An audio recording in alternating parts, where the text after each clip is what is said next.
Idol mo pa ba si Vice Ganda? Hanggang ngayon pa ba hindi ka pa rin natututo? Alam nyo, halos lahat ng mga negosyante nakikinabang sa mga produktong gawang China. In fact, di ba nga, naging trending sa TikTok na pati yung mga luxury brands, sila mismo nakinabang sa mga factory doon sa China. At maraming mga gawang China, pinapalitan lang ng made in kung anong lugar yon, tapos binibenta ng mahal. Now let's talk about Vice Ganda.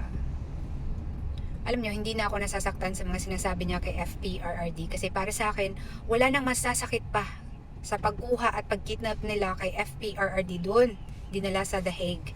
Yan yung pinakamasakit na bagay na nangyari sa akin sa taong to. Kaya para sa akin, wala yung mga sinasabi niya sa concert niya. Pero alam nyo kung ano yung totoo? Tables will turn. Kung ano ang itinanim, yan yung aanihin. So to that man wearing a wig, darating din ang panahon na pagsisisihan mo lahat yung mga sinasabi mo.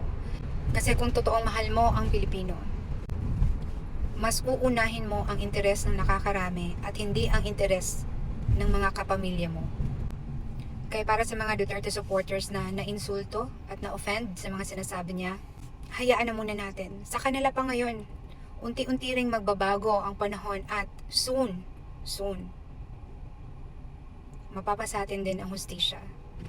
Kaya, for now, huwag tayong tumigil sa pagdarasal at ipanalangin natin ang kalusugan ni Tatay Digong.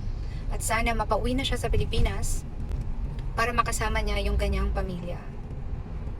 Isang sign na soon, nasa sa atin na din ang hustisya ay yung pag-archive ng impeachment ni VP Sara.